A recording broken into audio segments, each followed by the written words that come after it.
the results as they come in right now. And what you have to understand, what we are looking at in these first half hour of results coming in, these are the early votes, the absentees that were cast early in person at the Board of Elections, and those who voted by mail.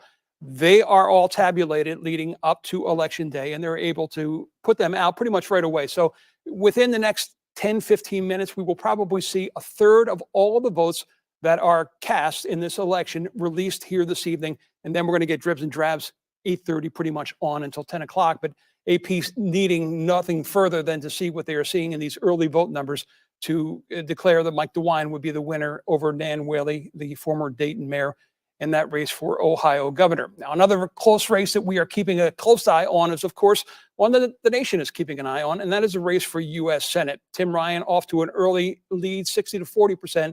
And what you have to understand about these early vote numbers is they tend to lean Democratic. So in a race like this, Tim Ryan would expect to come out with those early vote numbers with a sizable lead in this race, and then he will likely see that whittled down to a closer election as we see the day of election votes come in throughout the evening. But at this point, it's a 60 to 40 lead, about a little, just under 100,000 votes separating the two. And what we're going to be looking at in this particular race especially is in 2018, Democrat Sherrod Brown won the U.S. Senate race while Democrat Richard Cordray lost the governor's race. And what we saw in that race was Brown won 7 more counties than Cordray did. And 4 of those counties were in our area, Ashtabula, Lake, Portage, and Erie County. And we'll be looking closer as these numbers come in, how Tim Ryan is doing against J.D. Vance in these particular areas. Again, early voting was up across the state this year by about 4%, but it was down in counties like Cuyahoga and Franklin counties where you would expect to see the majority of Democratic votes coming for. In 2018, Sherrod Brown came out of Cuyahoga County with 218,000 votes. It was basically two-thirds of what he won the state by. So we're going to be watching all these numbers are coming in. But again, not a surprise that Tim Ryan jumps out to an early 60-40 lead in the early vote against J.D. Vance. We were watching that race very closely. When it comes to Congress, we have an entirely different congressional setup here in Ohio this year with the redistricting. And as a result, we're going to see plenty of new faces. We have 3 congressmen who decided they were not going to run for re-election. Tim Ryan, who ran for U.S. Senate. Anthony Gonzalez, one of 10 Republicans who voted to impeach Donald Trump, decided not to seek re-election. And Bob Gibbs, who was put into a district where he would have had to challenge a Trump former aide, decided to also retire. And as a result, we have in particular 2 districts where we will definitely see a new member of Congress. And this one right here is one of them, the 13th Congressional District. This is made up of Summit and Stark counties. We have Madison Jesse Otto Gilbert, the Trump-endorsed candidate, Republican, trailing Amelia Sykes by 58 to 42%. In the breakdown of this is one of the closest elections that we will be looking at so far as Republican and Democrat in the state. Another one we're keeping an eye on is that District 7, where Max Miller is leading. We don't have any results in at this point right now, but we will be watching that one closely against Matthew Deemer. And of course, another race that people are looking about across the country, and that is a race for Congress with Marcy Kaptur taking on J.R. Majewski. Kaptur, of course, the longest serving woman in the U.S. Congress. This is a tough challenge for her. This is another literally toss-up race in this state. And right now, with the early vote coming in, she leads him by about a 2-to-1 majority. But again, this is very early in the night.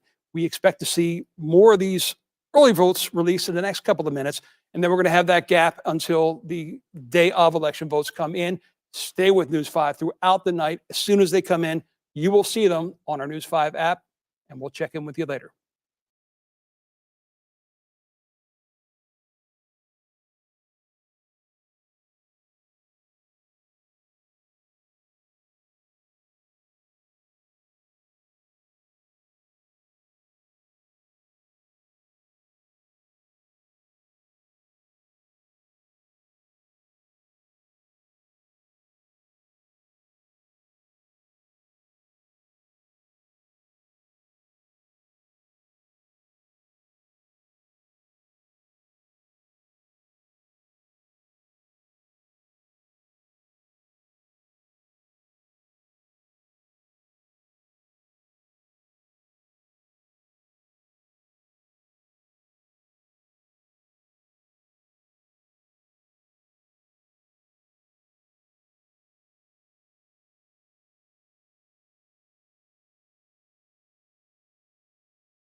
and they came on and they said at 7:35 p.m., like 5 minutes after the polls closed, that Mike DeWine's going to be our governor in the state of Ohio.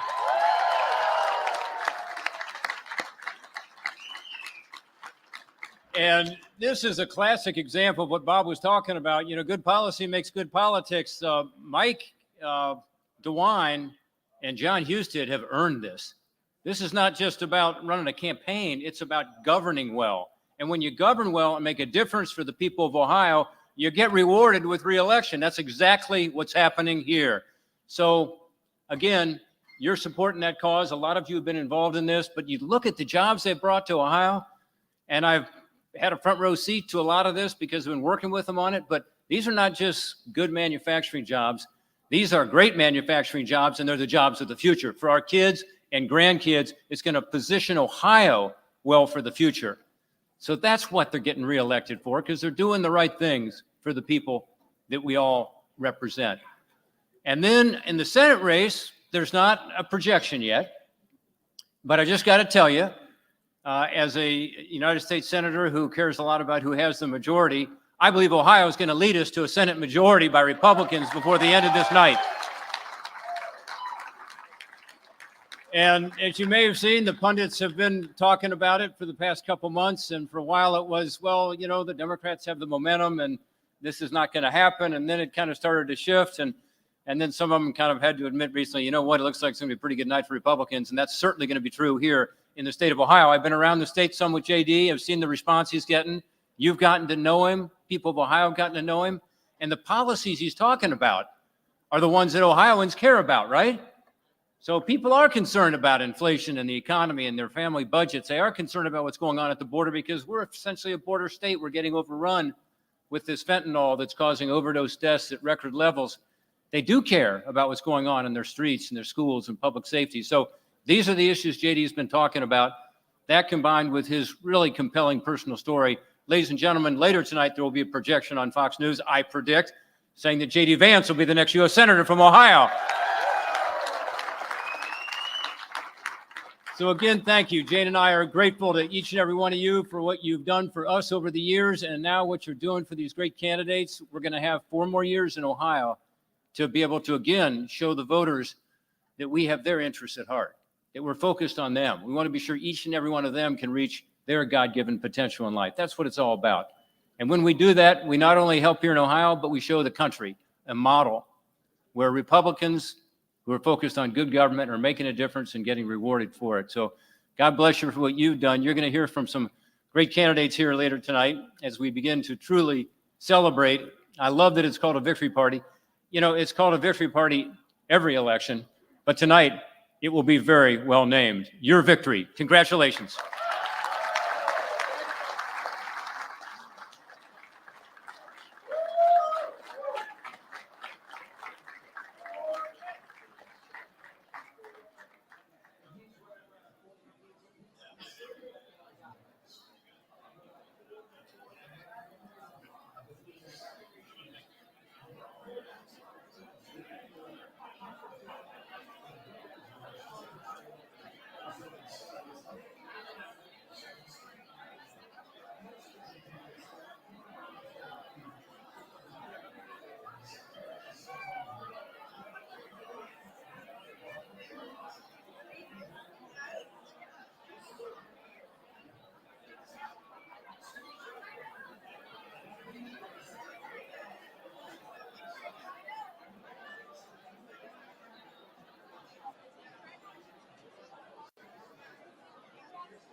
Tonight, good evening. I'm Rob Powers. And I'm Courtney Gooseman. The polls have been closed for nearly an hour now, and we're getting some early results in right now. ABC News has already projected that Governor Mike DeWine will keep his seat in the governor's mansion here in Ohio, beating his Democratic challenger, Nan Whaley. The other closely watched race in our state, the battle for the U.S. Senate seat. The latest results here showing Tim Ryan coming out ahead in this race against Republican J.D. Vance. But keep in mind, we've got a lot of votes to count yet.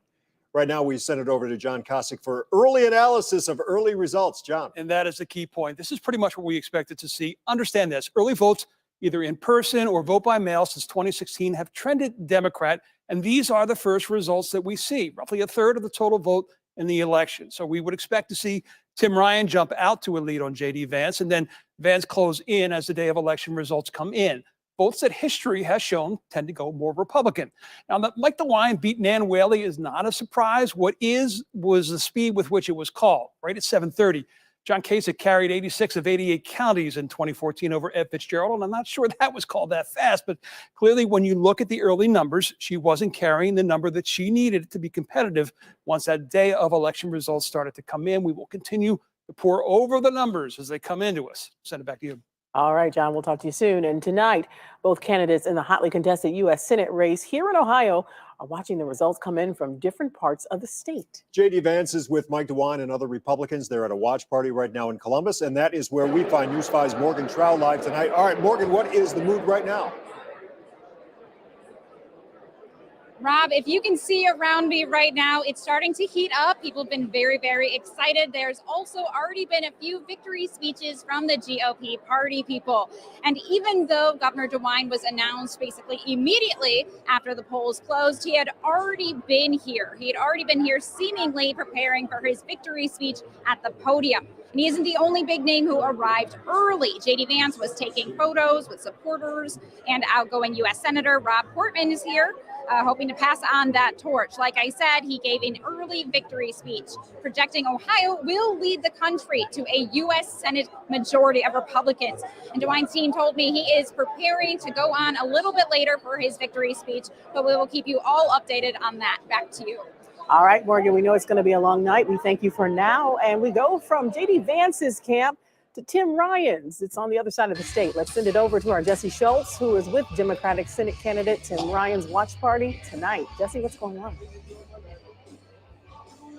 Yeah, we are here at Boardman, where Tim Ryan's watch party is really starting to kick off. And let me tell you, Ryan's staffers, they are upbeat, they are confident, and they are optimistic. But of course, it is too early to tell right now. This Senate race is one that is being watched by the entire nation, as it is one that will decide whether Democrats will keep control of the Senate. And if Ryan wins, he would take over the GOP seat previously held by Rob Portman.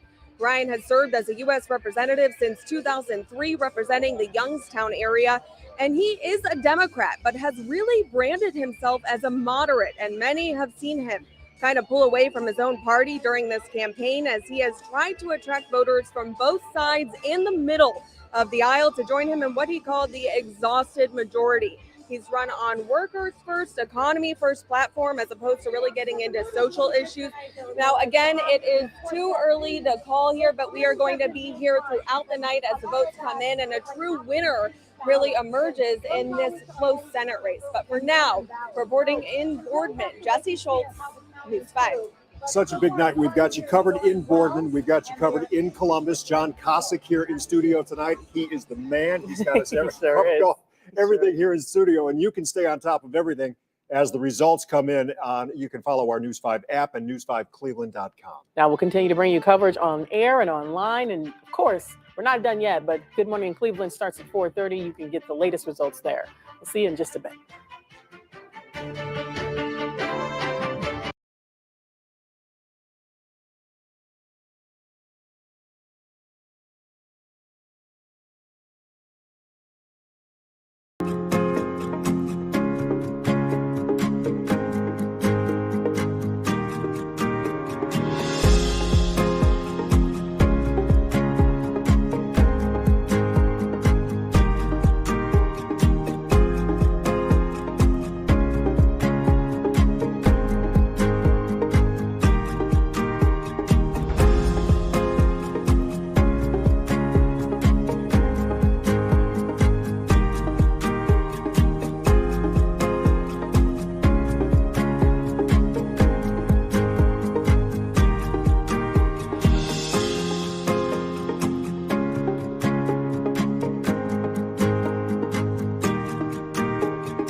has already projected that Governor Mike DeWine will remain Ohio's governor for the next term.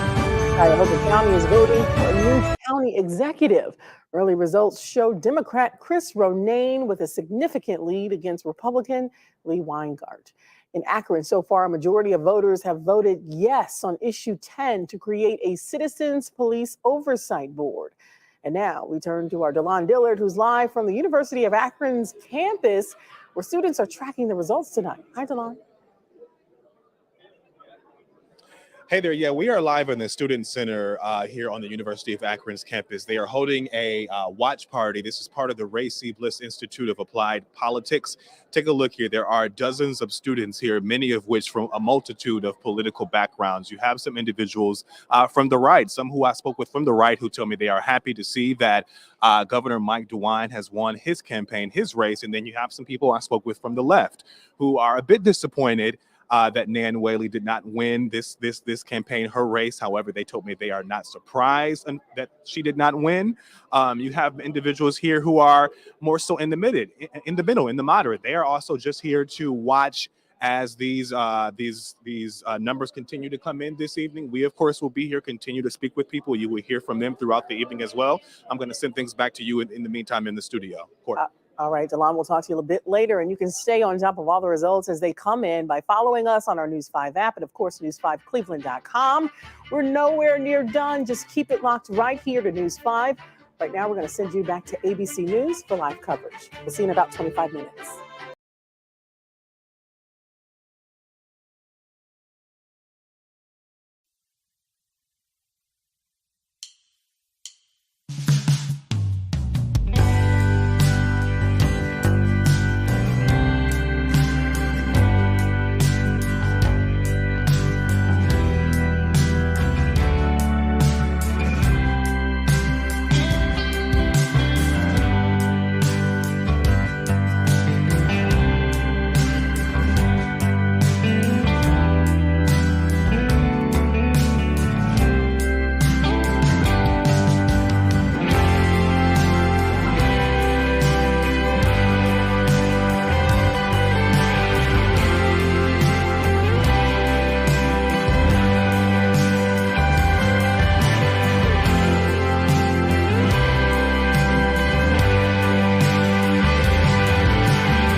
Don't back down. Full throttle, wide open. You get tired and you don't show it. Take a little deeper with All right, I love that song. You guys having fun? You look like a bunch of winners out there.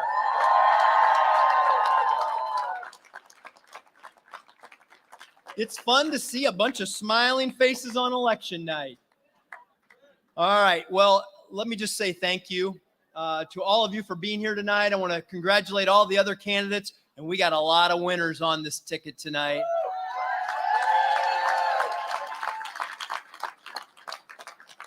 I'm going to get through my thank yous because they mean a lot to me, because without the support of many, you can't do this. And my first thank you goes to the amazing Tina Husted, my wonderful wife.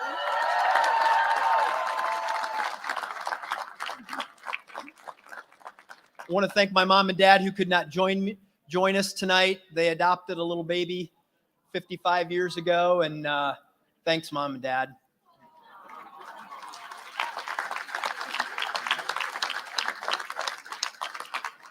My children, I love them dearly. They're all here with us tonight. My son, Alex, and our daughter-in-law, Kathleen. Great to be with. And the amazing Kylie and Katie Husted. So I also want to say thanks to all the volunteers and supporters across all 88 counties. One of the things we do is we run a campaign 88 counties wide. And there were so many of you that were out there with us, both in the governing phase and in the campaign phase. Thank you so much. Thank you. Give yourselves a round of applause. The campaign team, we love you. You're awesome. It's nothing like running a winning campaign, is there? And Tina and I thank God. And we thank the people of the state of Ohio for giving us another chance to serve as Lieutenant Governor. Thank you very much.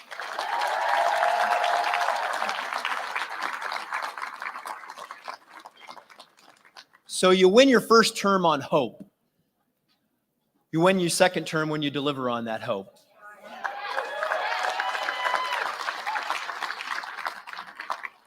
We delivered, and there's much more to come over the next 4 years. You can count on that.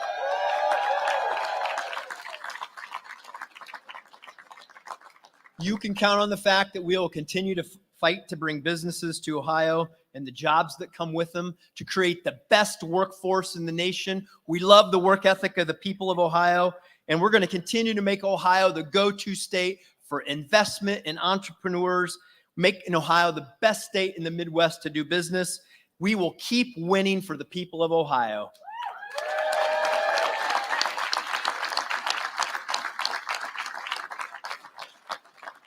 Let me tell you what winning means for the state of Ohio. Winning means so much. It means winning more manufacturing jobs for America and Ohio. More things will be made in Ohio by the great people of Ohio over the next 4 years. Isn't that an awesome thing? Winning means giving you more control over what your children are exposed to in schools. That's what that means. And winning means the illegal cartels will go to prison, and the victims of that addiction will get a second chance.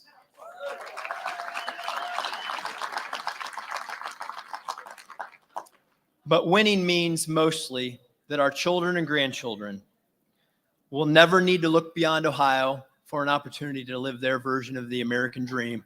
We'll continue to create that for them right here in the great state of Ohio.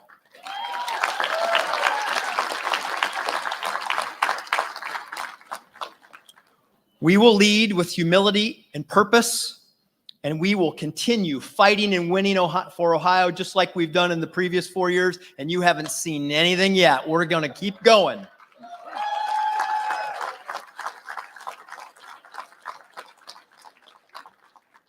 So this is a special night in many ways, but I'm going to ask you to give me your undivided attention for a special story I want to share with you.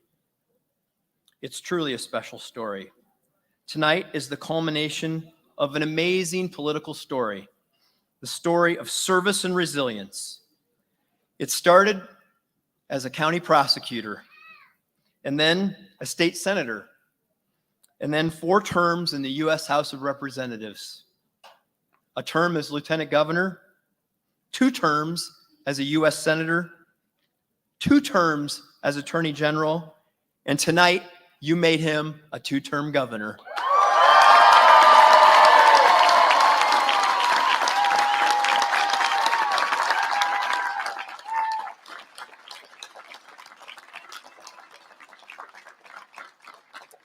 It's a record of service in Ohio that will never be matched. During his tenure, there have been wars, there have been recessions, there's even been a pandemic. And through it all, he was the source of reason and stability. And nobody has personally met more Ohioans than Mike DeWine, I promise you that.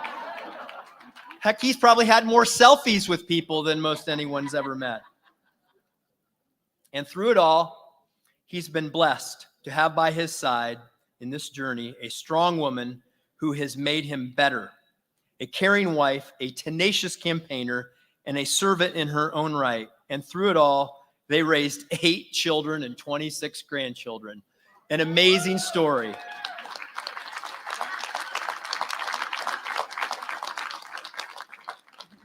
Together, they have been tough, caring, and resilient.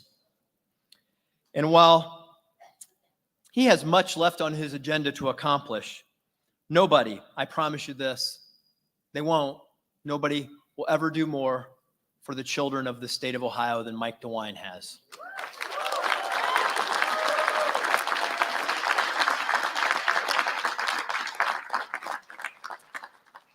And with all of that, it's not surprising that the voters of Ohio re-elected him governor with what will be one of the largest margins in Ohio history.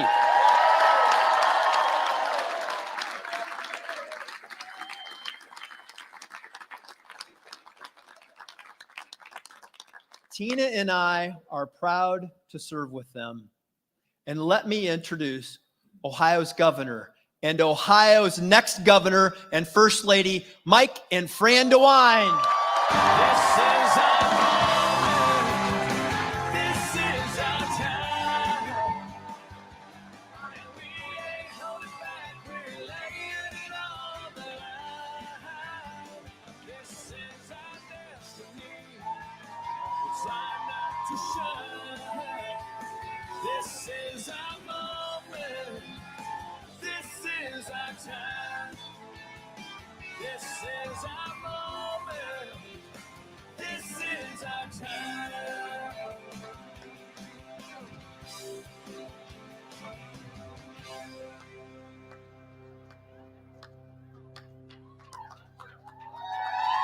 There's more coming. We're still coming here, guys. Hold on. We haven't all got up on stage yet, so this is a process with the DeWine family. It takes a little while. John, thank you for that very, very generous introduction. We're very, very grateful. To the people of Ohio, thank you. Thank you for your trust.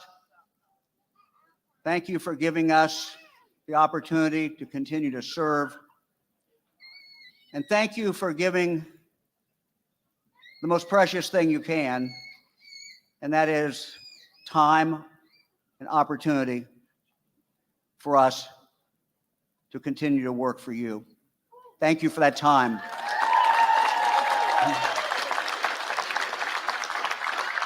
Ohioans, my friends, Ohioans have been through a lot, as all Americans have in the last few years. But we are a resilient, tough people, and we move forward.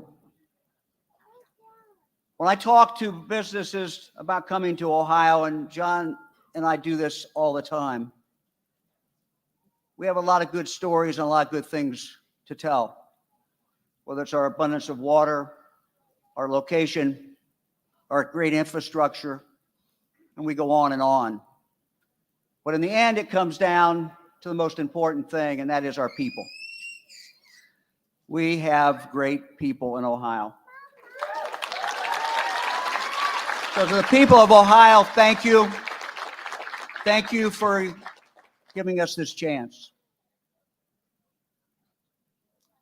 I want to thank my longtime girlfriend here. I made the mistake the other day. I introduced her and said we've been married 25 years, and I don't know, but it's really 55. And look, she's my best friend. She's someone who, Fran, I've known each other since first grade. And obviously, I wouldn't be here today having this opportunity to serve without her. She has,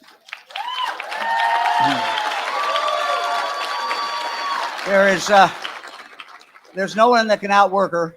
There's no one who has more passion for what she does, and no one has more passion for children than Fran DeWine. And so we are blessed, and I'm blessed, and I think Ohio's blessed to have her as First Lady.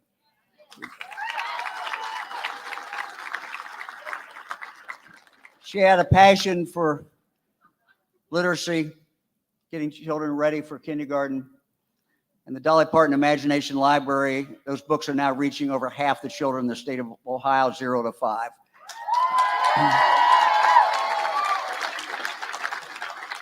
Let me thank our children, our grandchildren. Calvin makes an entrance here. Our children and our grandchildren and Fran's brothers and sisters. I thank them for their support over the years, but frankly, even more important, I thank them for the lessons that they have taught me and what I've learned from all of them and the inspiration I get from each one of them. I want to thank our volunteers. There are volunteers in the room today who were with us in that first race in 1976. That's pretty amazing. Thank you. Thank you. And for those of you who came after that, and for all of you who have volunteered and helped us over the years, literally thousands of people who've done this, we're very, very, very grateful. To John and Tina, I thank you. We have a great team. They are a great team, and we have a great lieutenant governor. You know, when we started down this pathway, this partnership, and it is a partnership with John, myself, you never know how things will really work out. We thought they would be great. We thought the chemistry was there. We thought we complemented each other. But it's even better, frankly, than anyone could have ever imagined. John Husted makes a huge difference every single day for the people of the state of Ohio.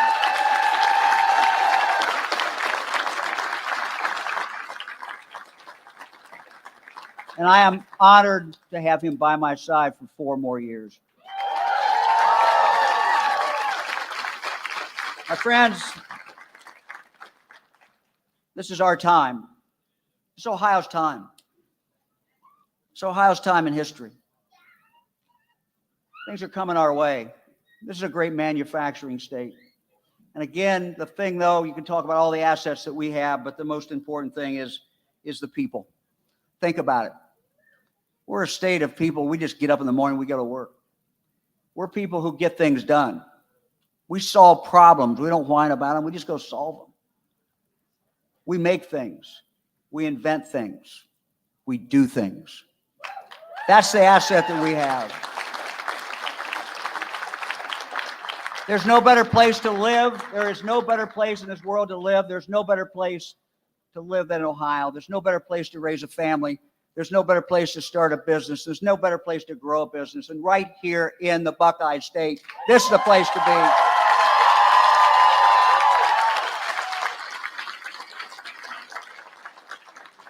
But yet we have work to do. And we have unfinished business. I have a friend who always says, Mike, you got to remember to tell people why you're doing things and why. What's the why? And the why is this. We have unfinished business in front of us. We have things that we need to do. And the job of the governor The job of the governor is to lay before the people of the state of Ohio the unfinished business of the state. And in the next weeks and months ahead, I intend to continue to do that. Will continue to push forward and to lead and to talk about the things that we have to do. Our goal for every person in this state is for them to live up to their God-given potential, to remove all barriers that are hindering them from doing that. Because Ohio is the land of opportunity, and we must make sure that every Ohioan has that opportunity. We must make sure that every child, no matter where they're born, no matter who their parents are, has the opportunity to be up to speed by the time they get to kindergarten. Prenatal care, postnatal care for the moms, reading, good quality child care, all of these things so they get that start by the time they start kindergarten. But it's not just that. It's all the way through. Ohio will not be where it needs to be when we still have children who are not prepared. Ohio is not the state that we want it to be until we find all children who graduate from high school have some pathway. Whether that be a pathway through college, to college and through college, or whether that be a pathway in some other career, high tech, some of our tech schools, whatever that may be, but again, a pathway. And Ohio will not be the great state that can be when we leave people behind because they have an addiction problem, or when we leave people behind because they have an untreated mental health problem. And because it will not be the state it needs to be when, if you have a child, you have to wait to get mental health assistance, or you have to wait and cannot get the help you need in regard to drug addiction. So a great state, we're moving forward. We have work to do. Thank you for giving me the opportunity to lead you. Thank you for giving me the opportunity to do that work. God bless Ohio. Thank you all very much. Appreciate it.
Hello, sound check 1, 2, 3, 4, 5, 6, 7, 8, 9, 10. Check 1, 2, 3, 4, 5, 6.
Welcome back, everyone. I'm John Kosick with our continuing coverage of this election 2022. And what a difference 4 years makes for Governor Mike DeWine. 4 years ago, he barely won a fairly close race against Richard Cordray. Tonight, he has a statement win in his reelection bid against former Dayton Mayor Nan Whaley.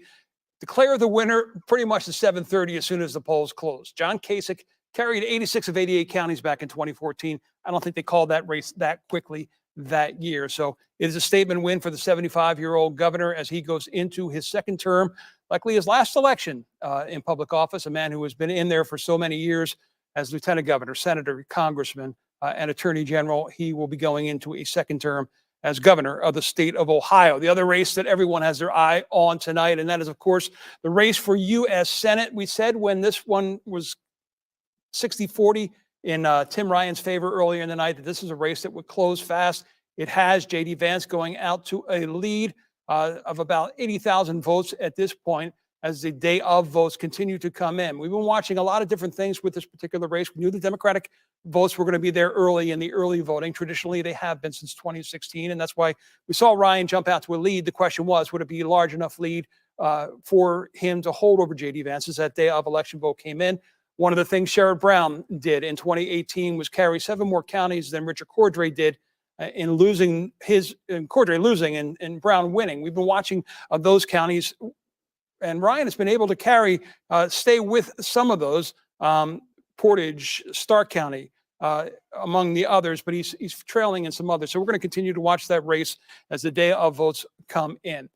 We have 3 new congressional seats. We have a lot of new congressional seats, clearly, across the state of Ohio, but we have 2 new Congress people going to Congress this year because 3 members of Congress decided not to run for re-election. And that was Anthony Gonzalez, one of the 10 Republicans who voted to impeach President Donald Trump, Bob Gibbs, who chose not to run against Max Miller, a former Trump aide in the 7th district, and of course, the Stark County district that Tim Ryan used to represent. Anthony Gonzalez was part of that district as well. This is the 13th. It is Madison and Jesse Otto Gilbert trailing Amelia Sykes as the results still early in that race so far as numbers are concerned, but Amelia Sykes holding on to a 2-1 lead almost. This race will definitely close up because of the politics of the district. It shows more of a 50-50 toss. The other one we're looking at, as I mentioned, Max Miller. This District 7 includes Cuyahoga, Medina, and Wayne County. This is part of the Gibbs District, the Gonzales District, and part of Marsha Fudge's old district, now Chantel Brown's. They are now clearly neck and neck. Oh gosh, what are we looking at there? About 500 votes, 600 votes separating the two of them. Again, the day of votes are continuing to come in. They tend to trend more Republican, but we will continue to watch that race here this evening.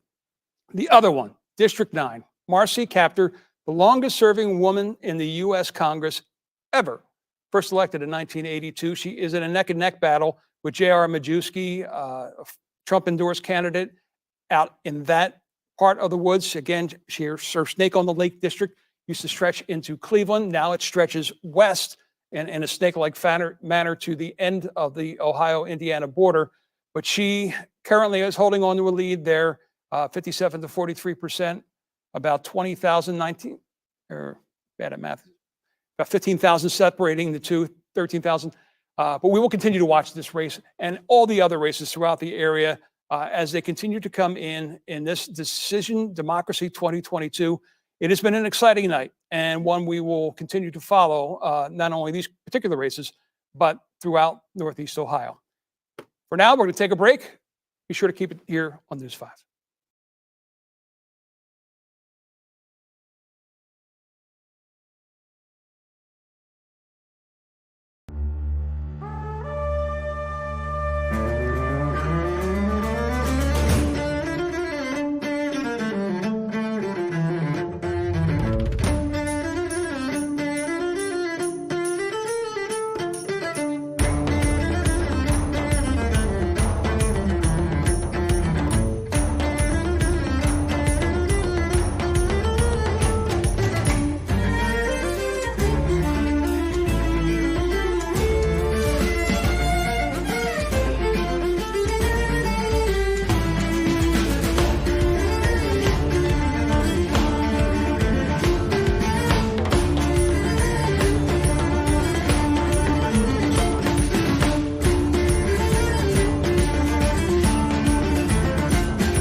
what's coming our way.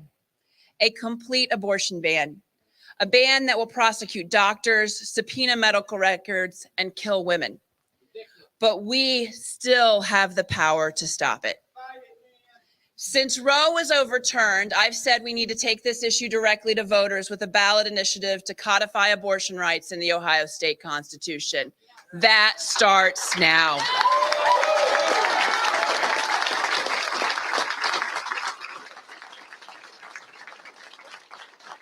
If you care about the future of this state, we need you in this fight.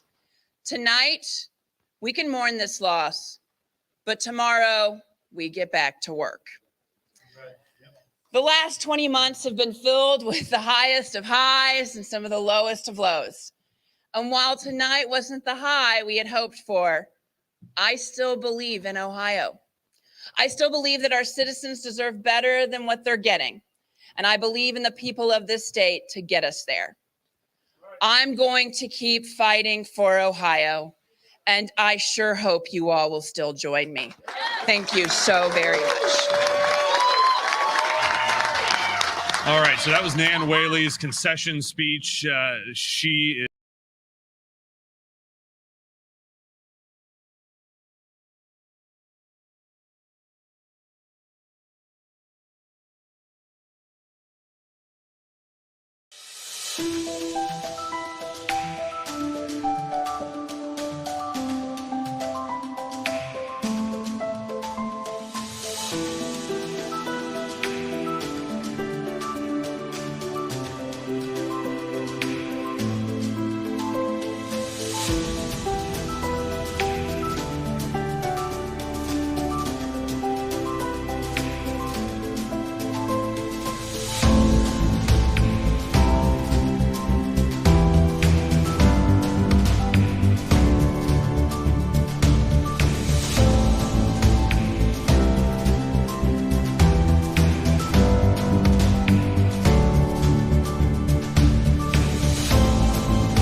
affiliations have been on the ballot in Supreme Court races. Right now, Republican judges winning all three races here. Sharon Kennedy, 54% of the vote in her race against Democrat Jennifer Brunner for Chief Justice. Democrat Terry Jamison losing to Republican Pat Fisher tonight, 55-45. And Republican Pat DeWine has 55% of the vote in his race against Marilyn Zayas. All three of those races showing 36% of precincts reporting. None of them have been called just yet. But again, right now, the GOP leading all three. And take a look at this. The race is now neck and neck for Ohio U.S. Senate seat. Right now, Republican J.D. Vance in the lead against Democrat Tim Ryan. There are the percentages, 52% to 48%, nearly half of all precincts reporting. Tim Ryan is hoping to follow the path of Sherrod Brown as a blue-collar Democrat looking out for Ohio workers. Vance received that endorsement from former President Donald Trump. And we are live with the Ryan team. Jesse Schultz live for us near the Pennsylvania border where the Ryan team is closely watching. What's happening right now, Jesse? Yeah, well, you know, Tim Ryan himself has not come out yet to greet the crowd here, but the people here, the staff, the supporters, they're all extremely upbeat, extremely confident. Even as the latest polls show J.D. Vance taking a slight lead, they're just saying it is too early, too close to call, and they're just going to continue to wait and watch these numbers. And they're not the only ones watching these numbers. We're not the only ones watching these numbers. The nation is watching these numbers as it is a race that will decide whether Democrats will keep their control of the Senate. And if Ryan wins, he would take the GOP seat previously occupied by Rob Portman. So again, the mood here is really one that is upbeat and they're confident still, and they're just going to continue to be patient and wait as, again, it is too early and too close to call. Reporting in Boardman, Jesse Schultz, News 5. And still very tight. Jesse, thank you. Stay on top of your results as they come in. Follow us, news5cleveland.com.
either win this or make it into a runoff. Out here at this event here tonight, there have been a lot of applause as they've seen some of the numbers. Everyone is optimistic, as I'm sure Herschel Walker's camp is optimistic. And Chris Christie said something earlier that I sort of want to underline. He said that if Herschel Walker wins tonight or makes it into the runoff, that it will be the first time that Brian Kemp has helped him over the finish line. I will absolutely second that. There is a lot of shine that Herschel Walker's campaign is getting from the Kemp campaign because the races are entirely different. Talking about with Governor Christie here. Steve, thanks to you. We've been talking here all night long with Governor Christie about this notion of split ticket voting, and perhaps that's what we're watching unfold in Georgia. We're to watch it very closely. Folks who might have voted for Brian Kemp but then voted for the Democrat Raphael Warnock. Kemp obviously outperforming Herschel Walker, at least at this hour. Let's head to Pennsylvania, the Senate. Let's look at the board. The numbers coming in 52 to 45, 41% of the vote in. This is up significantly since the last time we checked. John Fetterman in the lead, 52 to 45. I want to get right to Eva Pilgrim, who spent years covering Pennsylvania politics at WPVI. We're glad she came to ABC News, but you're back in home territory. Yeah, and we're watching specifically those collar counties around Philadelphia, how those suburban women voted. Both campaigns were really hard going after them. How those women vote will likely determine how this election, this Senate race turns out.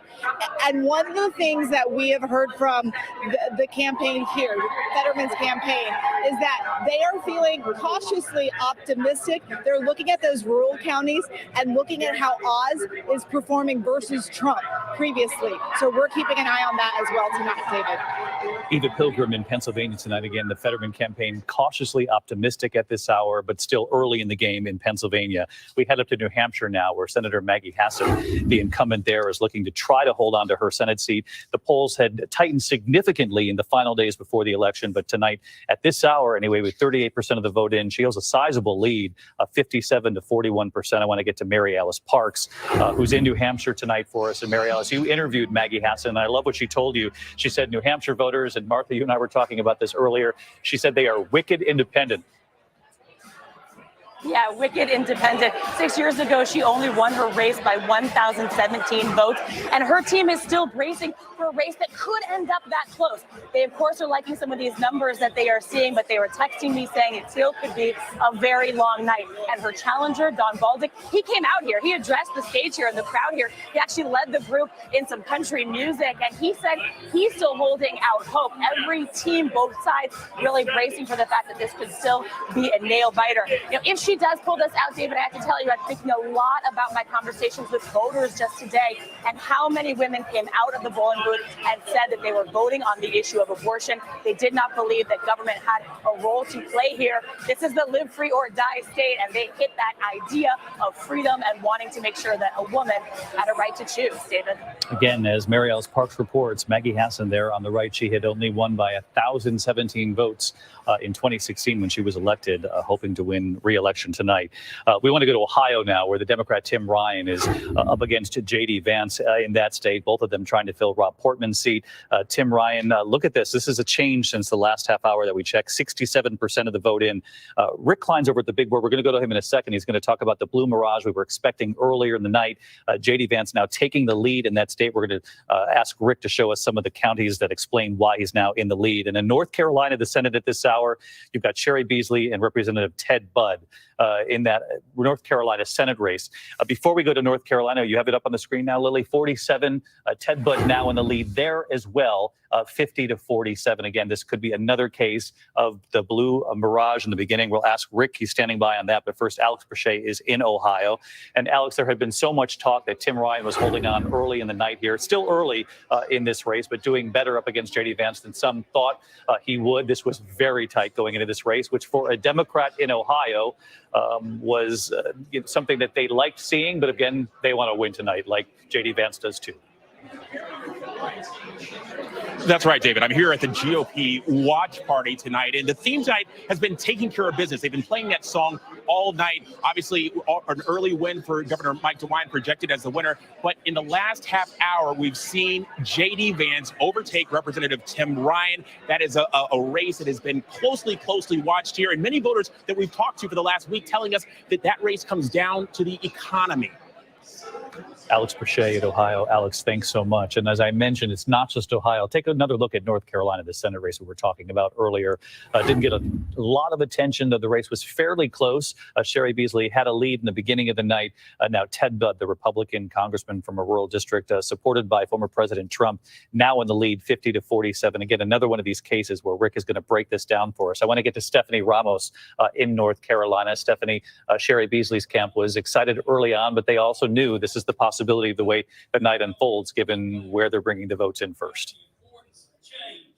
Exactly, David. As you can see, the line dancing has stopped for the moment. A much more serious tone. They know that it's close, but folks here are keeping hope alive. And I have to tell you, the folks that we've spoken to here and across the state of North Carolina have maintained their key issues: abortion rights, inflation, and preserving democracy. I can tell you, last night I spoke with a couple at the Beasley campaign rally, her last rally, and they said that they voted for Beasley because they called the Republican opponent, Representative Ted Budd, just downright scary. And they said that is their most important issue, preserving democracy and civility. David. Stephanie Ramos, part of our team, out all across the battlegrounds across the U.S. tonight in each one of these key Senate races. Steph, thanks to you. We'll come back to you shortly. We do have some projections that we can share with you at this hour. ABC News can now project that in Louisiana, John Kennedy, who was seeking a second term, has now been reelected to the Senate. There will not be any need for a runoff there. Senator John Kennedy returning to the Senate. In Oklahoma, in the governor's race, Governor Kevin Stitt, the incumbent, will serve another term as governor in that state. A tough battle with Joy Hoffmeister in the end. Kevin Stitt won. There have been some debates that made news, that viral moment talking about crime, but Kevin Stitt still wins despite the moment by Joy Hoffmeister that made so much attention. In the Senate race in Maryland, the incumbent Senator Chris Van Hollen, seeking a second term, he's now been reelected. He'll return to the Senate. I do want to go back to these two states, Ohio and North Carolina. Rick, you've been watching them really closely, and you had also cautioned the viewers early in the night that depending on how a particular state counts the vote, it could look like an early lead for a particular candidate. And it would appear that's the case in both Ohio and North Carolina. It's now flipped. Yeah, this is the reality of how people vote in America and how votes are counted in America. And you're starting to see a lot more election day vote come in. Just to give you a sense about the political geography of Ohio, these are the biggest counties in the state. They're all really blue. But guess what? You put everything back in there, very red. That's how J.D. Vance is starting to mount a lead over Tim Ryan. And what's interesting to me is when I look at the big population centers, I see Tim Ryan coming close, but not quite to where he needs to be in the 538 benchmarks, even out in Cincinnati, which is far from his home base. That's where J.D. Vance is from, and holding his own in Youngstown, his hometown. But man, there are a lot of Republican voters that are coming out tonight, registering disapproval with this president. You're seeing a lot of places where J.D. Vance is outperforming his number. Even though they're smaller counties, those numbers really add up. What's interesting, I'm looking at the percentage that's in. So, for example, in Ashland, there, a rural county, 95% of the vote in, but some of these metropolitan areas where Tim Ryan is performing better, still just look at that, 52% of the vote in. So this could be a long night in Ohio still. Yeah, Cuyahoga County, Cleveland Rocks. It also is going to be pretty slow in counting the votes tonight. And this is going to be a reality in a lot of places. We've actually seen tonight a bit of a blue mirage early on where it looked like Democrats were doing better than the reality. And then you see kind of a red wave hitting over that. And now we're kind of see how the vote comes in some big cities, not just in Ohio, but also in Wisconsin and Pennsylvania, to see if there's enough Democratic votes that are just taking longer to count. That is the reality of voting in America.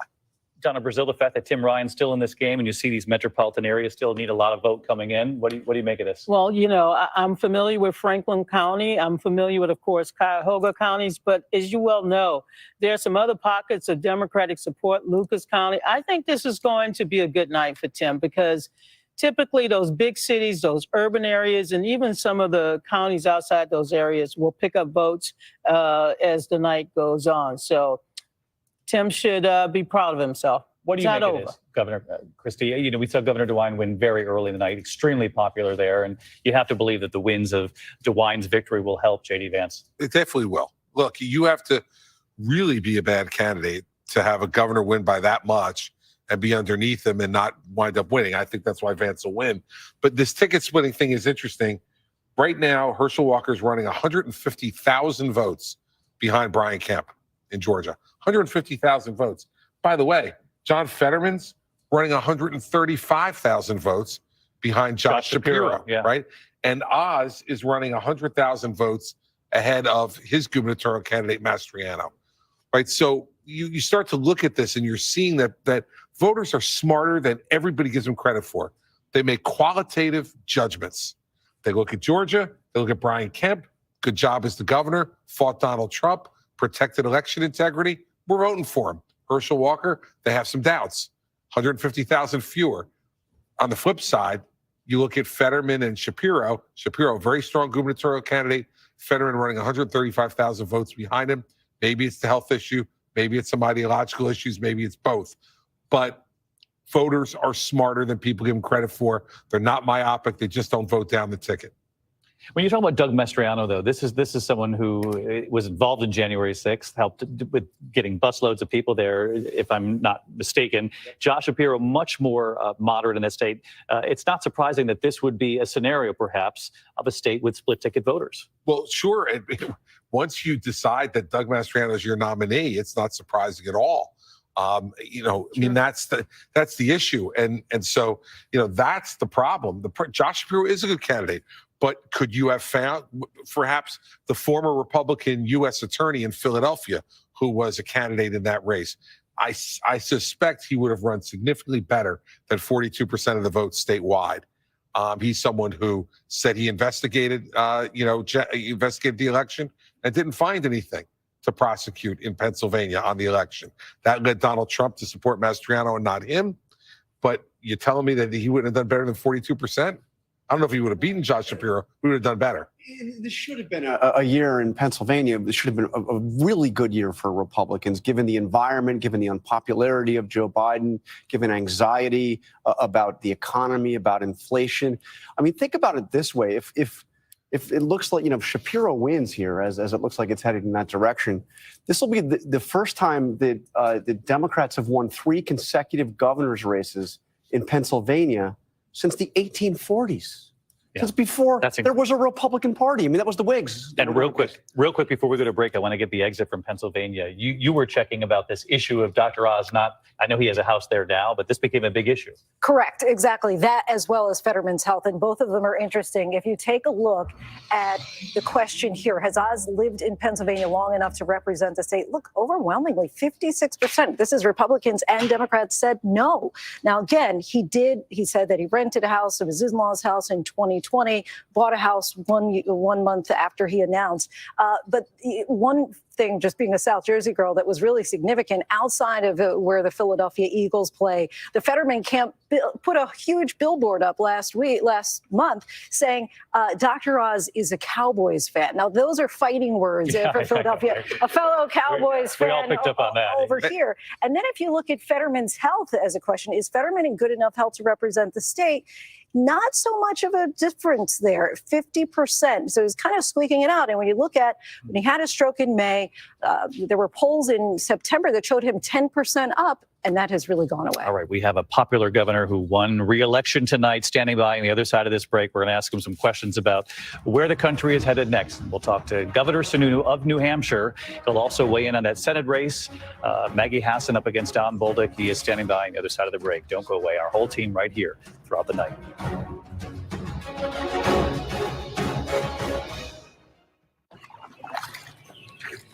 This is the planning effect. This is how it feels to have a dedicated Fidelity advisor looking at your full financial picture. This is what it's like to have a comprehensive wealth plan with tax-smart investing strategies designed to help you keep more of what you earn and set aside more for things like healthcare or whatever comes down the road. This is the planning effect from Fidelity. Type 2 diabetes? Discover the power of 3 in the Ozempic Trizone.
Back with another midterm election update tonight. I'm Rob Powers. And I'm Courtney Gooseman. Here's a look at the latest results. First, the latest on Ohio's U.S. Senate seat.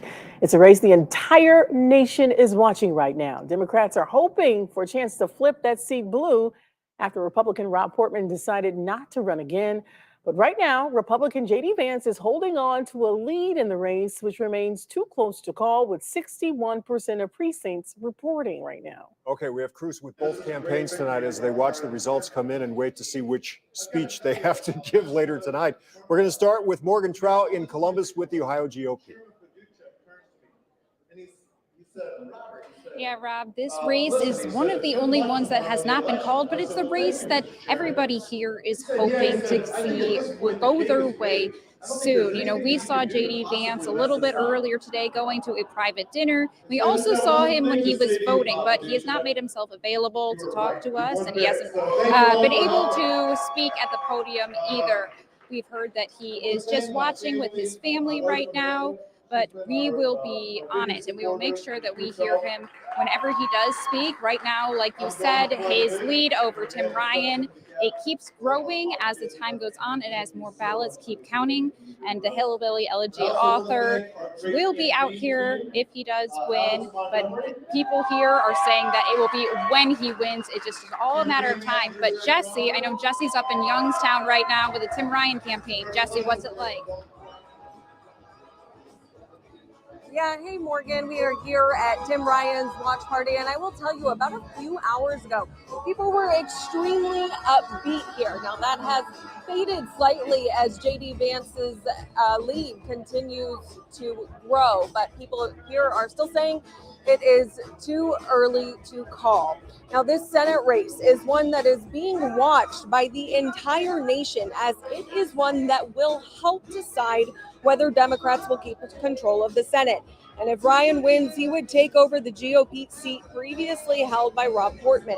Ryan has served as a U.S. representative since 2003, representing the Youngstown area, and he is a Democrat, but has really branded himself as a moderate. And many have seen him kind of pull away from his own party during this campaign, as he has tried to attract voters from both sides and the middle of the aisle to join him in what he called the exhausted majority. He runs on workers first, economy first platform, as opposed to really getting deep into the social issues. Tim Ryan himself has not come out to greet the crowd and supporters, but when he does, we will be here and we will bring that to you. Reporting live in Boardman, Jesse Schultz, News 5. Jesse, thank you so much. We take a look now at statewide issues on the ballot tonight. An overwhelming yes for issue 1. It requires courts to consider public safety when setting bail amounts. And voters are also showing significant support for issue 2, requiring U.S. citizenship to vote in hyper-local elections. Now, both of those issues are showing 61% of precincts reporting now. Let's go to Akron now. We've been tracking issue 10 there, asking voters to create a Citizens Police Oversight Board after the police shooting of Jalen Walker garnered the national headlines. Right now, about 2/3 of voters in favor of that change. And you can stay on top of all the results as they come in. Follow us on our News 5 app, news5cleveland.com. News 5 at 11 is coming up in a little over 30 minutes. We hope you'll stick with us. See you soon.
You can, again, take that net plus one seat. Maybe it'll be 1 or 2.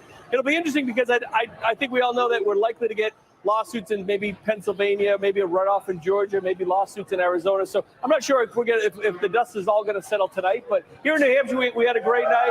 We're doing really, really well. So as you can see, people are getting excited. We're having a lot of fun. But we still have results to come in. So the expectation is, did you engage with the voter? Did you listen to them? Did you connect on their level, on their issues, which is energy costs and fuel and inflation and those types of things? And I think the Republicans did that very well. Governor Sununu, you brought up that net gain of 1 that the Republicans need in the Senate. I want to ask you about Don Bolduc in the race against Maggie Hassan in your state. You had once called him a conspiracy theorist type, not a serious candidate. You eventually endorsed him in the end. How do you square that for people watching tonight? Well, look, primaries are all about party. We know that, and we kind of have our favorites, and we have it out, and we had our primary in September. But one of the things I have to do as governor is always bring that party together. And I can tell you that while I may have differences with a candidate here or there, getting rid of the Democrat delegation out of New Hampshire is absolutely critical. They just haven't done anything. So let's put policy aside. They don't show up. They don't debate. They don't have town halls. They don't engage with that retail voter the way they're supposed to. So I think bringing something fresh and new to the table, even though we might not agree on every issue, we have our differences. Something fresh and new for the state of New Hampshire and for the country is really important. But you know there's a bigger issue here, Governor Sununu, and you have a national profile. You know that there are nearly 200 election deniers on the ballot. Many of them have won tonight. What does that portend for the future in this country? If you're embracing Don Bolduc, who was an election denier, saying that Joe Biden did not win the election, and it was only until this fall that he changed course. Are you not at all concerned that there are 200 election deniers on the ballot in this country? Well, I'll tell you, I think you're wrong by saying that's a bigger issue. That is not a bigger issue than inflation. It was a bigger issue. And having a mortgage payment. I didn't say it was a bigger issue. I said it is an issue, and you know that it's an issue. You have a national profile. What do you think for the future of this country? Is it healthy to have election deniers on the ballot? Look, obviously the election in 2020 was fair and square, and Biden won, and we're moving forward from that. I know the press likes to talk a lot about that, and you're right, it isn't helpful. It is because those issues aren't what's connecting with the average voter. So the more we talk about it, the more we're not connecting with folks on their level about what's important to them. So I know you're celebrating. You got to have the hearings and figure out exactly what happened. That's just. I know you're celebrating your victory tonight. There's going to be a lot of talk about whether or not you could potentially run for president. I want to ask you about someone else who has said he will announce next Tuesday. You were asked about former President Trump announcing before Christmas and said it was a terrible idea. Why so? Yeah. Well, because once the dust settles on this election, you know what America wants? They want to take a break, right? They want to get back to watching football games and enjoying Thanksgiving and do some Christmas shopping. We can get to the politics in early 23. So anyone who's thinking to drive a big political message right after the really insanity, I mean, the craziness of this election cycle, I think is missing the opportunity and missing what is really important to folks. Folks want to take the break. So, and whether he announces he's running for president or not, it really doesn't matter. It's not going to keep anybody out of the race. It's not going to surprise anybody. If that secret is the worst kept secret in the world, if he is going to announce. So I think he'll announce. It'll be a blip on the radar, and we'll all move forward and enjoy Thanksgiving and the holidays, and we'll really get back as a nation to figuring out where the presidential stuff goes in, early to mid 23. Any chance you'll run in 2024? I'm sorry, I couldn't hear you. What was that? Yeah, exactly. Any chance you'll run? My focus is, I'm sorry, you're breaking up. I don't know. Exactly. Exactly. People are having too much fun. Those supporters in New Hampshire are so loud. This state, I know how that goes. I love New Hampshire. I know you do. And your New Hampshire I love voters. I love being governor, and that's my focus. Yeah. Okay, so once you get through Thanksgiving and Christmas, as you say, the former president should do as well. Come the first of the year, you haven't ruled it out. It's in consideration. I tell you what, in all sincerity, I balance budgets. I know Washington doesn't do that, but I do. And I got a budget I got to worry about. I got an opioid crisis we've redesigned to get better results. I got a mental health. Those are the issues and that's where all my attention is going to go. And I don't think you're going to see anyone jumping into the presidential race. Everyone's got to have a message. And look, I think the message needs to be politics doesn't have to be so divisive. I think it can be a positive message. It's not rainbows and unicorns all the time, but you need a kind of leadership in this country that brings out the best in people, that inspires folks in that positive way. And hopefully we get a little more of that the further away we get from 2020. And you'll see other candidates emerge. We'll see what happens. We'll see what happens. And just before I let you go, you're not ruling it out.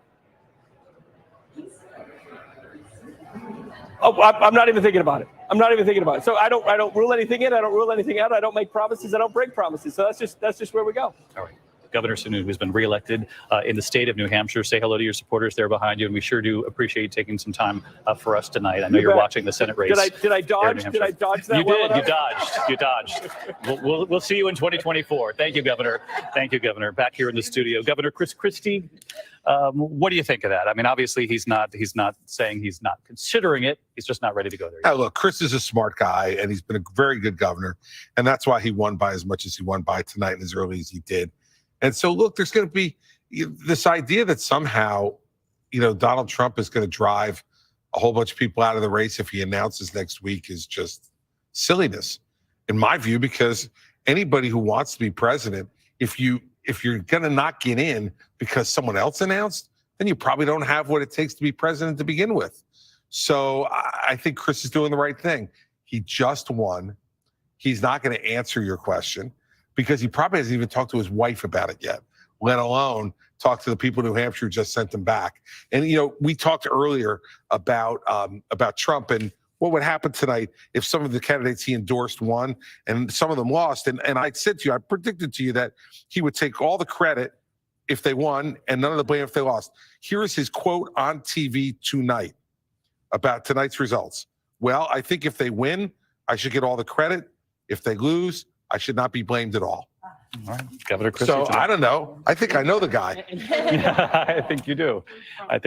We're going to come back to this conversation. I took notes. 10:37. It took us till about 20 minutes to 11 here in the East to talk about who's running in 2024. I think we all thought we'd get there a lot sooner than that, but we have a long night ahead. And I want to. ABC News can now project in Missouri. We're going to show this in the Missouri Senate race. Eric Schmidt is the projected winner. 54% of the vote on ABC News now projecting Eric Schmidt will win in the Senate race in Missouri. I want to get right over to Rick Klein at the big board on Arizona, because this is another race that the country has been watching. Not only Mark Kelly against Blake Masters, but Kari Lake up against Katie Hobbs in the race for governor. Let's take a look at what you know so far. Yeah, just starting in the Senate race. I mean, Arizona's geography actually isn't that hard to learn, because mostly it's Maricopa County. That is most of the state's population. And right now you're seeing Mark Kelly racking up big numbers there, which is in line with what he needs to do in the benchmark. He's a couple of points ahead of that right now, but we're seeing very little of the election day vote. We've got nothing at all from Tucson down to the south. That is where Mark Kelly is from. Of course, his wife, Gabby Giffords, represented Tucson and the Tucson area in Congress. Switching over to the governor's race, which, as you mentioned, Kari Lake is the Republican gubernatorial candidate. You're seeing Katie Hobbs with a lead. Now, I'll tell you, a 10 or 11 point lead for a Democrat in Arizona in early returns doesn't really tell you much, because there is so much day of vote that's out there. Another state where we talk about a blue mirage. We were very much keyed into the possibility of seeing these early returns. But again, racking up big votes in the early vote in Maricopa County, more than hitting the benchmarks right now, but it is very early in the counting. So let's take us through, because this has such interest across the country, this particular race, because you have two very different candidates being considered really in both races, both for the Senate and for the governor. When you look at how Joe Biden performed, since we know he won the state narrowly, but won, how is Katie Hobbs in Maricopa, for example, doing up against Biden versus the benchmark that she needs to hit to win tonight? Yeah, you see her ahead of both of those things. Look, Maricopa County used to be the heart of John McCain country. He was winning Maricopa County by 15 points late in his career. So the fact that Democrats were able to turn that around and that Joe Biden was able to win the biggest county in the state in 2020 was a very big deal. Okay, on the flip side, Kari Lake, how did Trump do last time around? How is she doing compared to the benchmark of what she would need to do at this point in the night in Maricopa County? So basically, as a Republican in the biggest county in Arizona, you got to run even in Maricopa County. She's not there right now. But again, what we need to be keyed into is the vote that's still outstanding. Most of the day of vote, the people that are standing online and actually voting on election day, that is still out. Even though Arizona, most of the vote actually is early, we're getting just about no vote of the people that voted today. Now let's go back to the Senate race, Mark Kelly versus Blake Masters. I know it's very early, but again, I think it's helpful for people to see how how Mark Kelly's doing up against, Joe Biden's performance, how he's doing against his own benchmark, and likewise Blake Masters with Donald Trump. Yeah, you see it in Maricopa County. You see he's up about 10 points. If you want to take a more rural county up in northern Arizona, the home of the Lumberjacks up there in Flagstaff, up about 9 points over the benchmark. That's a decent margin, even though we don't have that much vote in yet. And again, nothing in Tucson, which is where Mark Kelly is from. Yeah, so it's very early there, but a lot of attention being paid to this race. We're going to come back to it. In the meantime, we're going to go to Arizona. Whit Johnson is covering both of these races for us. So, and Whit, what are the campaigns saying tonight about how they feel going into the night? Well, David, I can tell you here at Republican headquarters, they are very energized. And we've seen this in recent days where most of the Republican ticket has been campaigning in one place. I mean, there are hundreds of people here behind me. They also have an overflow area. But, David, really what we've seen in these final days is a campaign of fear on both sides. Republicans saying that Democrats are destroying the country and you need to vote like your lives depend on it, like the lives of your children depend on it. Democrats saying that democracy itself is on the ballot. And what we've seen is this barrage of campaign ads, the candidates really trying to just scare the votes out of people, saying a vote for the other side, warning of dire consequences. But, David, I do want to go back to something that was just noted earlier this evening, the tabulation issues in Maricopa County. It's worth talking about here because the county officials confirmed that they did have these issues at 60 different locations. They say that it was related to problems with the printer. They were able to fix that. And they insist that no voters were turned away and that they had multiple voting options to be able to cast their ballots. But as a result of all this, the Republicans actually filed a lawsuit. They quickly assembled a hearing. The Republicans were asking for an extended voting period tonight.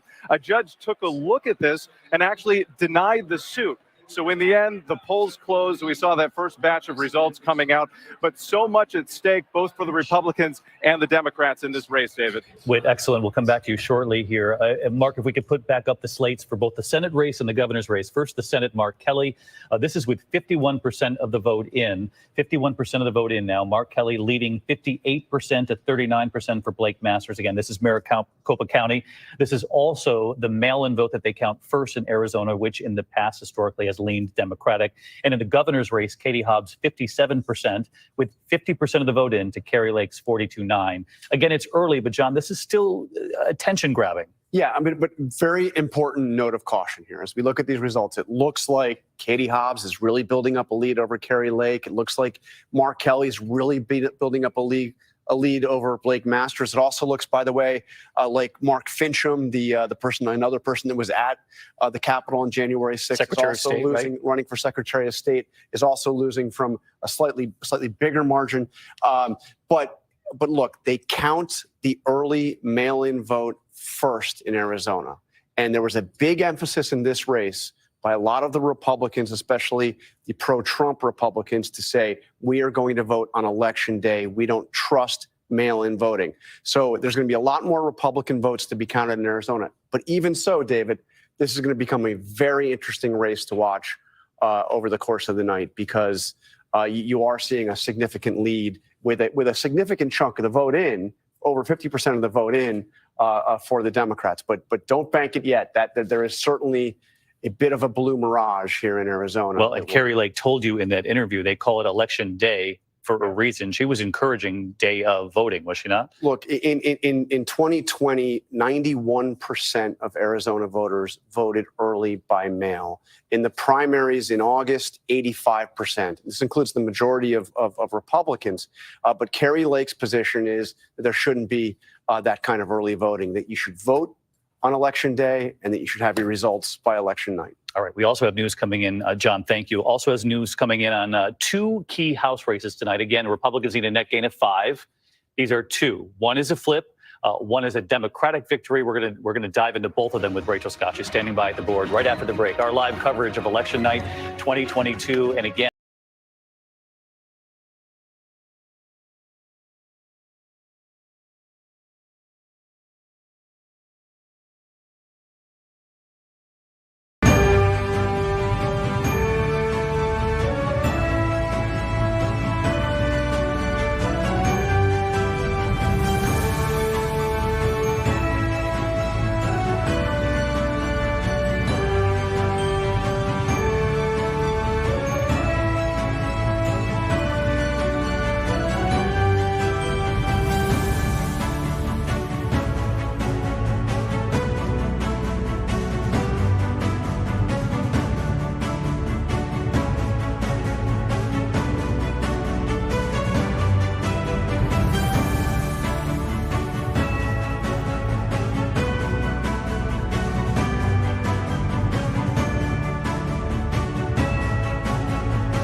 a slow start, his lead is growing by the minute, and as we just heard, ABC is projecting that he is going to win. Other Republicans in other Senate races across the country have also caught up to their Democratic opponents' early lead, but we will keep you updated on if he comes out and what he says when he talks about his victory in this race. But Jesse, I know it's probably a very, very different vibe up there in Boardman with Tim Ryan's campaign and what's going on.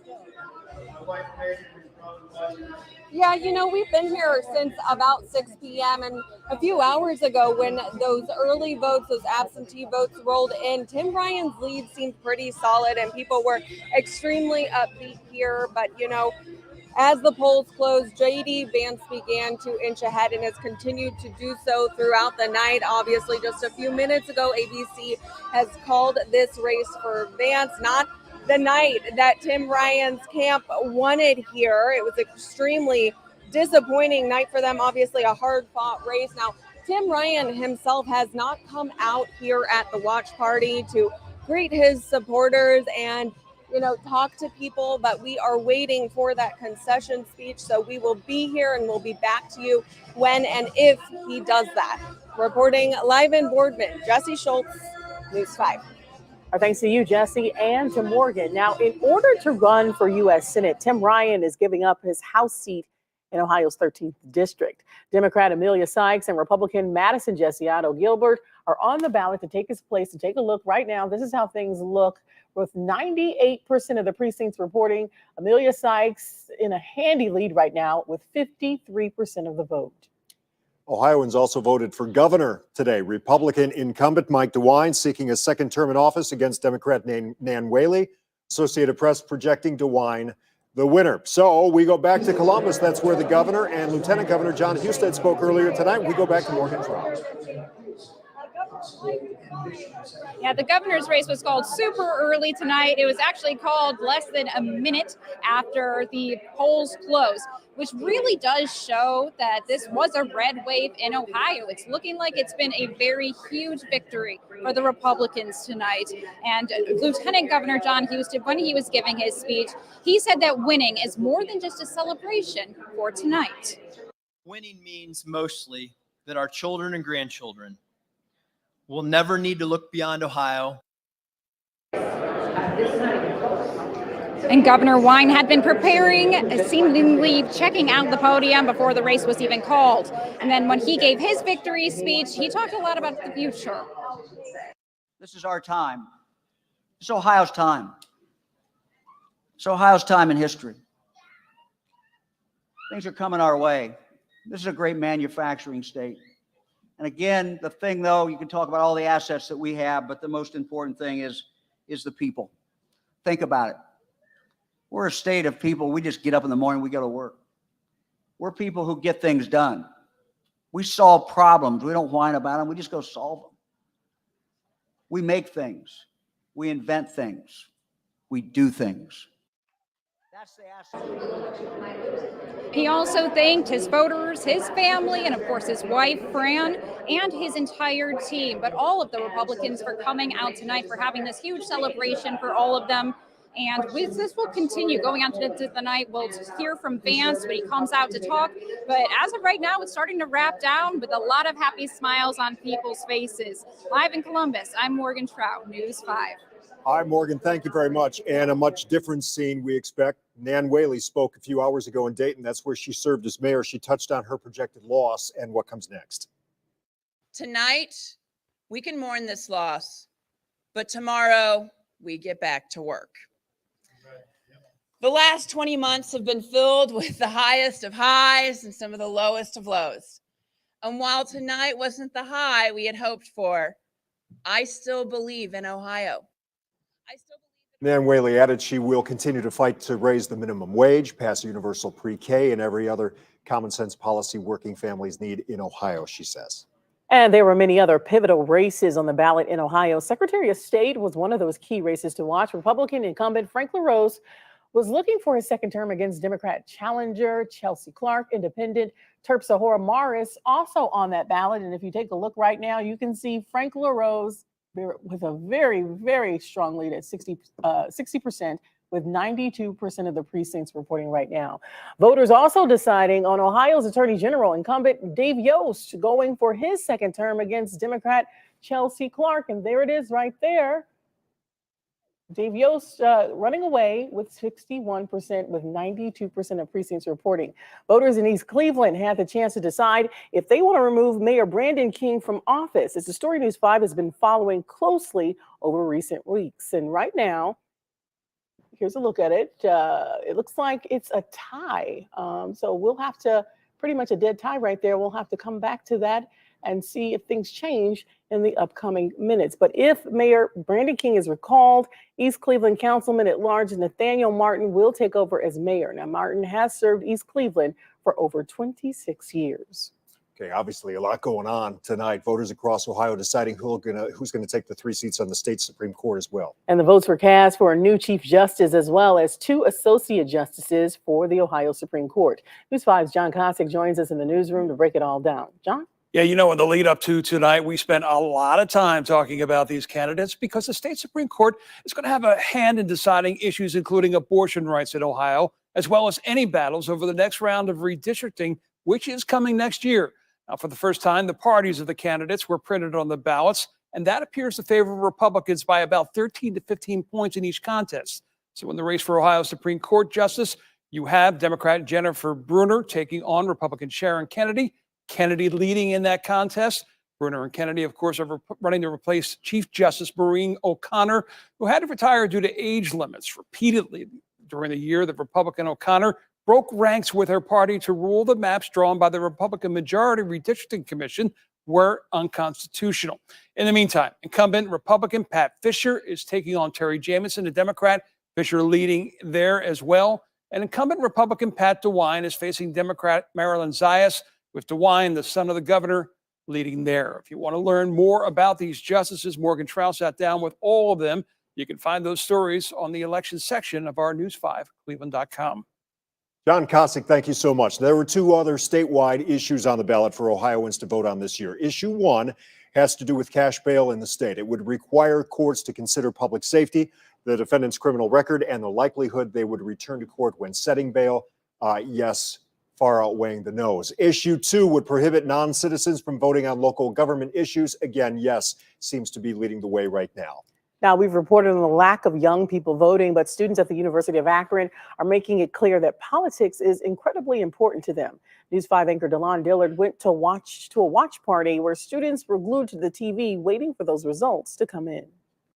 Government and politics is something that is really near and dear to many of the students here on the campus of the University of Akron. And obviously you can see really here behind me the number of students that are here. This event put together by the Ray C. Bliss Institute of Applied Politics is something that the university puts together every single time an election cycle comes through just like this. We talked to individuals here, students here tonight, some of which it's their first time voting. Others told me they vote every single time an election runs around. They believe this is their civic duty. This is something that they should be doing. They plan to continue doing it. Take a listen to what some people had to tell me.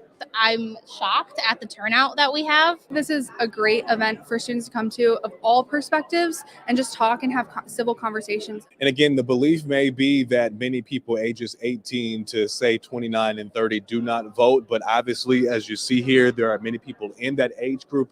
They voted today. They tell me voting is important to them and they plan to continue doing just that. Reporting in Akron, DeLon Dillard, News 5. And we want you to stay with News 5 throughout the night for in-depth election coverage. Coming up later at 11, we'll have a look at the balance of power in the House and Senate across the country. You will find all of our election coverage on air and online at news5cleveland.com and your favorite streaming app.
countryside, lay back and smell the sun, warm up the Georgia pie.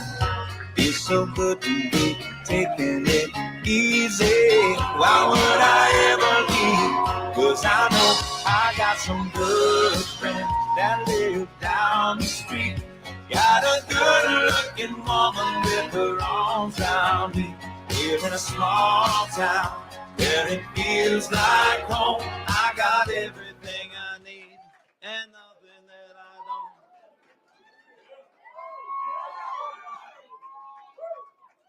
I love the shit out of you guys.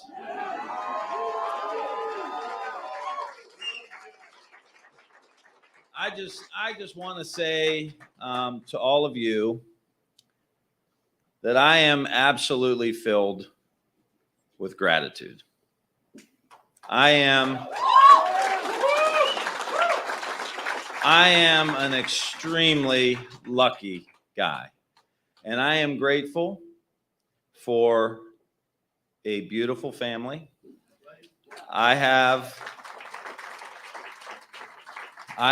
the most amazing wife that you could ever imagine. And I'm going to let you all in on a little secret that you saw the commercial, right? 7 out of 10. Crack a bottle of wine, right? That was a lie. We crack a bottle of wine if we hit 4 out of 10. We hit 5 out of 10. We hit 6 out of 10. 7 out of 10, we get the good bottle of wine out. That's the truth. But my wife is the most amazing mom. She was the most amazing school teacher. And she is an amazing wife. She quit her job.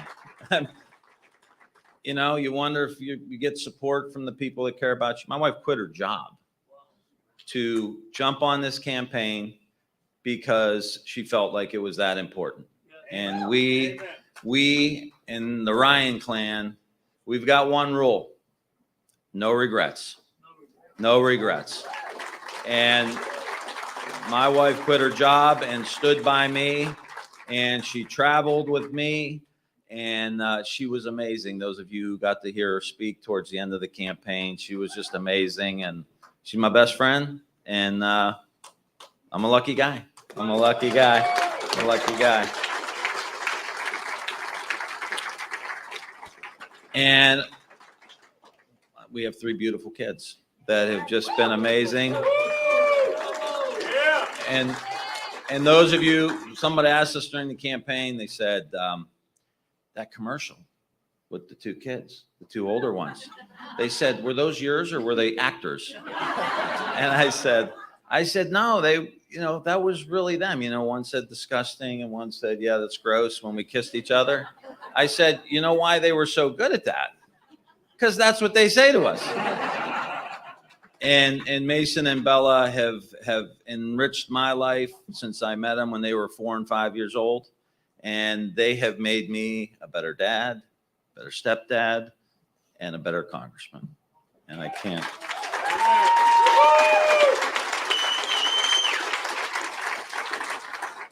And our little guy became...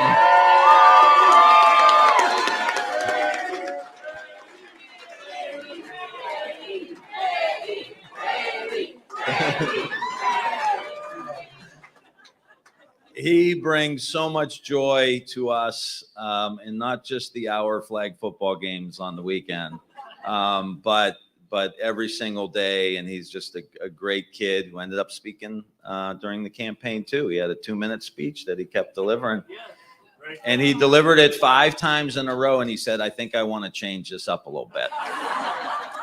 He said, "I don't want to say the same thing every time." I said, "I've been saying the same thing every day for 18 months, Brady. It's called driving home the message, bro." And he's been terrific. And Brady, we love you so much. You're our guy. You're our guy. And to my mom and my dad and my stepmom and my brother Al and his kids, I love you guys so much. This fight was for all of you to try to make this state and country a better place. And I'll never regret 1 second of that. It was for you guys. And I have gratitude for my entire team. By all accounts, any measure, by the most sophisticated experts in the country, this was the best run campaign in the entire United States. I want to say thank you to all of you. So my whole team, along with Andrea, are all unemployed. So if anybody's hiring, we want to make sure that give them an opportunity. But I will tell you, I'm very, very grateful. What I said during this campaign, I meant every word of it. There was no, and this is why I love my team so much. They let me be me. And what I said, I meant. That this country, we have too much hate. We have too much anger. There's way too much fear. There's way too much division. And that we need more love. We need more compassion. We need more concern for each other. It's important things. We need forgiveness. We need grace. We need reconciliation. We do have to leave the age of stupidity behind us. And I have a privilege right now, a privilege. As someone who was the Democratic nominee, I have the privilege to concede this race to J.D. Vance. Because the way this country operates is that when you lose an election, you concede.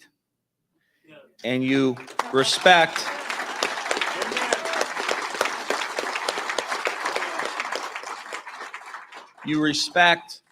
the will of the people, right? We can't have a system where if you win, it's a legitimate election, and if you lose, someone stole it. That is not how we can move forward in the United States. This is an essential country, right? And I've said it all throughout the campaign. This is a country built on freedom. This is the essential nation versus China and Russia, countries that don't have freedom of speech, freedom of the press. They have ethnic cleansing. They put their political opponents in prison. And I am concerned that this country, as we move forward, it may get worse before it gets better. But we need good people who are going to honor the institutions of this country that have brought us to this point. And we have an idea and an understanding that the one thing we know for sure, is that our kids and our grandkids are going to live together. They're going to live together. We know that. And the question is, what kind of country are they going to live in? Right? Are they going to live in a country where they're being forced to hate each other? Or are we going to give them a country where we can have honest disagreements, where we can respect each other, even though we may come to different conclusions? That's really what's at stake here. And when I talked about the exhausted majority, I meant it. Democrats and Republicans and independents, good-hearted people, have to fight the extremist movement happening in this country. And that's what the call is for all of us. The highest title in this country is not president. It's not vice president. It's not senator. It's not congressman. It's not doctor or lawyer or quarterback. The highest title in this land is citizen. And we have an obligation to be good citizens. And when I called JD to concede, I told him, I said, you have got to take care of the working class people in this country, because the working class people have been forgotten. And if you got a lot of money, if you got a lot of power, you're good. but it's the working class. And that's why I was so proud of the effort that organized labor put behind this campaign. So proud. And in so many different ways. My favorite was the Toledo IBEW motorcycle gang. The motorcycle gang that rolled around with us for such a long period of time. Let me say just one last thing. We're ordinary people. This is an ordinary family. You know, we're ordinary people. Niles, Struthers, Mahoning Valley, ordinary people. But this country has been fueled by ordinary people doing extraordinary things.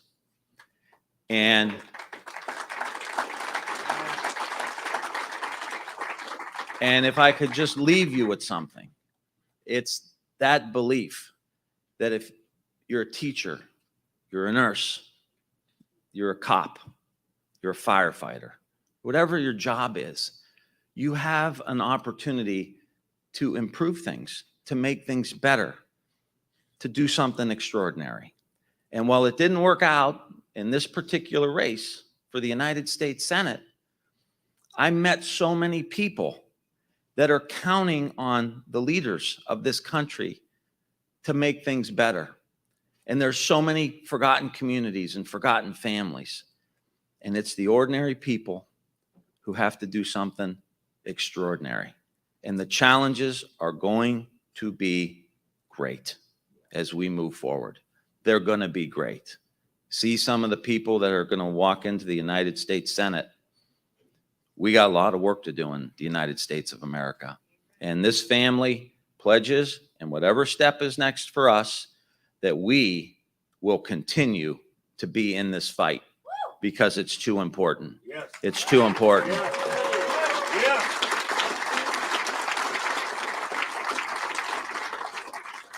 And as I look around, I see members of my extended family, my original campaign team 20 years ago, and my staffers who worked with me for 20 years. We made, guys, I'm talking directly to you, we made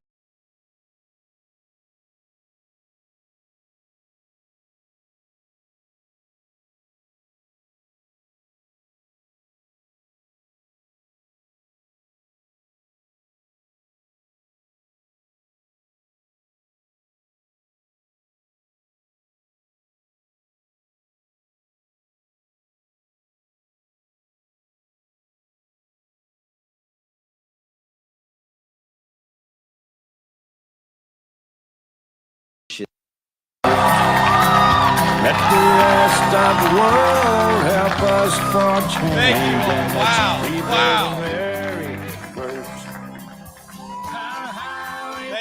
Thank you all so much. Oh man, what a night. I love you guys too. Wow. Thank you guys. I love you. Wow. Well, what can you even say after a night like tonight? We've had a good night in the Ohio Republican Party, haven't we? Wow. So look, I believe I'm the last thing standing between you all and a very, very fun night of celebration. So I'll try to keep my remarks pretty brief here. The first thing I got to say is just, you know, I am overwhelmed with gratitude. Really, I cannot say thank you enough. I cannot express possibly in words how grateful I am. First to the people on this stage with me. I just want to say, you know, you can't do this without your family's support, and especially my beautiful wife, Usha. Thank you so much for letting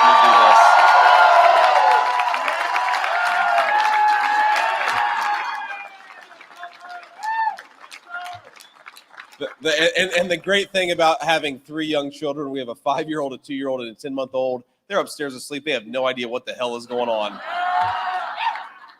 I want to thank my family. It's so great to have everybody here. Mom, Aunt Wee, everybody, Lindsay. I won't go through the entire list here, but Uncle Jimmy, Aunt Donna. It's funny. My family helps keep me grounded as we were walking down here. My aunt said to my uncle, Aren't you glad that he won? That would have been a terrible ride home, right? That's what we're thinking here in the Vance family. We're staying on top of the important stuff. I could not have done this. Could not have won this race. Could not have had what we have here tonight. I mean, look, the governor and the lieutenant governor crushed it. Every other statewide office crushed it. I'm so grateful to Mike DeWine and John Houston. I'm so grateful to Bob Paduchik for helping us cobble together a unified Republican team. And we won big, ladies and gentlemen. What an incredible thing. Oh, my Lord. And I got to say, of course, I had so much fun going around campaigning with all the statewide officials. I had so much incredible experiences getting to meet people all across the state of Ohio. But thank you to the Ohio Republican Party. We just got a chance to govern. We just got a great chance to govern, and we need to use it. And I promise to all of my friends who are going to be at the State House, to all of my friends who are going to be at the state capitol, we need better leadership in Washington, D.C., and that's exactly what I promise to fight for every single day.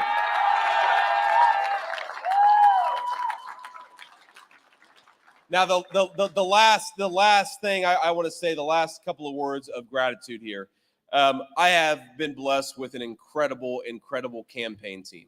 And I can't thank these guys enough, but I want to name a few people by name. First of all, the guy who probably spent the most time on the campaign trail the last year and a half. And when we won the primary, I forgot him. Patrick McAllister, thank you for getting us safe to where we need to go. To Jordan, our great campaign manager, Brian, who's the first hire at our campaign. Our incredible comms team, Taylor and Luke.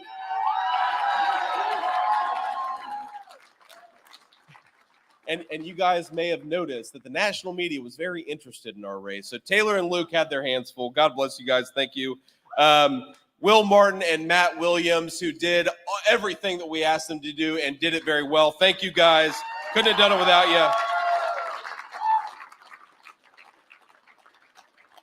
you. To Noah Baker, Nick Morgan,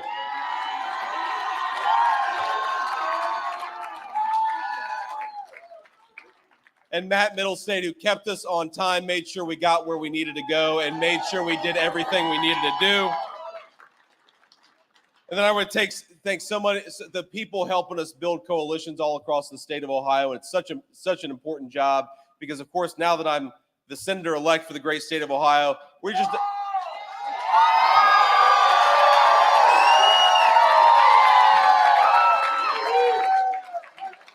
got a solid foundation, not just to win races, but to actually get to Washington and serve the great people of Ohio. So I got to thank Graham, Jack Mahoney, Caleb, Daniel, Joe, Thomas, and Seth, our incredible field directors, and of course, Addie, doing great things for us. And I want to say a few words about our incredible financial team, Powers, Angie Strader, Chris Applegate, and Hannah. Thank you for everything you guys did.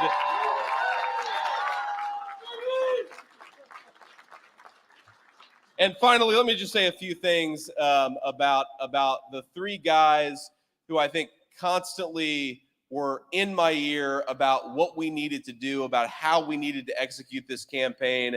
My dear friend, Jay Shabria, thank you for everything that you did.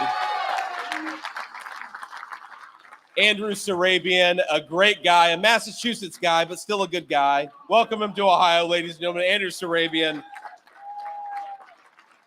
And I already, of course, thanked Jordan Wiggins. I also want to thank Luke Thompson for everything that you did helping us on the outside. So there's the thank yous. All right, there's the thank yous. Look, I think that we get a chance to govern, ladies and gentlemen. We're going to see what happens across the country. If I'm being totally honest with you, I think that we're going to continue to have some good victories all across the country. We got to see the returns come in, of course. But here's the thing. We've been given an opportunity to do something, and that's to govern. and to govern to make the lives of the people of Ohio better. That's exactly what I aim to do. And because of you, I get a chance to do it. I got a call from Tim Ryan, of course, about a half an hour ago, conceding the election. It was very gracious, and I appreciate Tim making the effort there. Look, I know Tim Ryan. We obviously disagree on a lot of issues. The guy loves the state of Ohio, and I appreciate the gracious phone call. I appreciate the effort that his campaign put in. Thank you.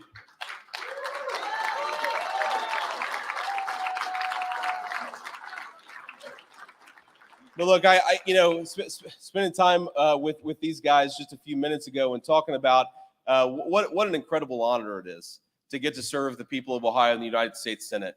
What an incredible honor it is to have gotten to run this campaign. Win or lose, I said it was one of the coolest experiences in my entire life. But now the people of Ohio have given us a job. And what we need to do over the next couple of years, over the next 6 years, for the full length of this Senate term, whoever's in the majority, whatever the president looks like, we have a very simple job to do. It's to go to work every single day and fight for the people of Ohio, fight for our workers.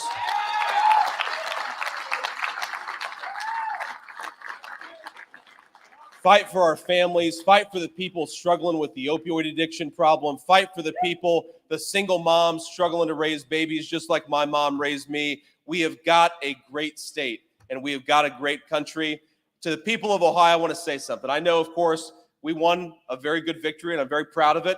Because of all of you, we won a great victory. But I want to say everything to whether you voted for me or not, if you're watching on TV, whether you voted for me or not, the thing that I promise to do is go to the United States Senate and fight every single day for the people of Ohio. Thanks to you, we get an opportunity to do just that.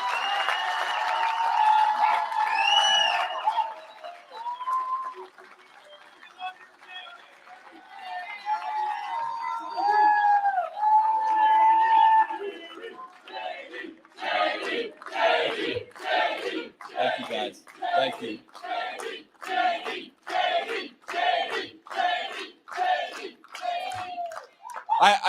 I can't help but to offer some reflections. I mean, every single person on this stage knew my beloved Mamaw, the woman who raised me. And she died right before I left for Iraq and the United States Marine Corps. And you guys have heard me talk about her. What an incredible woman she was. What an unusual woman she was. You know, we joked that if we could wheel her up here today, she would drop probably about 5 F-bombs on national TV with all these cameras looking at us. But she was a proud product of working people. She believed in the American dream. She believed in the promise of this country. And I guess my simple promise to you, to everybody here, you're not always going to agree with every vote that I take. You're not going to agree with every single amendment that I offer in the United States Senate, but I will never forget the woman who raised me. I will never forget where I came from, and I will never forget the great people of Ohio. Thank you for this honor to serve you. I'll fight for you every day. God bless you guys, and thank you. Thank you.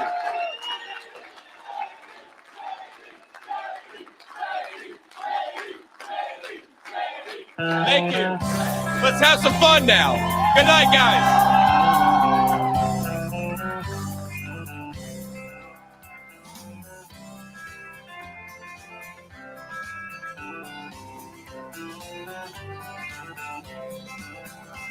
Why don't we liberate these United States? We're the ones who need it worst.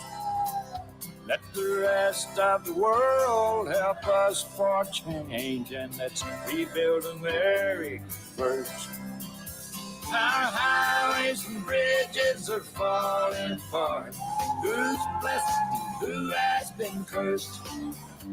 There's things to be done all over the world, but let's rebuild America first.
I'm back just before midnight with late-breaking details about the midterm elections. Now, just minutes ago, Senator-elect J.D. Vance gave his victory speech. Morgan Trout was there. Morgan Trout's with us now. What do you have to say? Yes, so we finally have a winner to the most watched race in Ohio, and that would be the U.S. Senate race. As you said, J.D. Vance is the senator-elect. He gave a pretty long speech talking about how grateful he is to have this opportunity, but he also talked about the people who helped get him there and what he is going to do for Ohioans. We just got a chance to govern. We just got a great chance to govern, and we need to use it. And I promise all of my friends who are going to be at the State House, so all of my friends who are going to be at the state capitol, we need better leadership in Washington, D.C., and that's exactly what I promise to fight for every single day. And he wins after quickly catching up to Tim Ryan. And he also said that Ryan told him to concede, and Vance thanked him for that and also for loving Ohio. But that's it for us tonight. It's just been a huge red wave all over the state. Reporting live in Columbus, I'm Morgan Trout, News 5. Morgan, thank you. As always, the latest on news5cleveland.com. And don't forget to tune in to Good Morning Cleveland. That starts at 4:30. Have a great night. We'll see you back here tomorrow.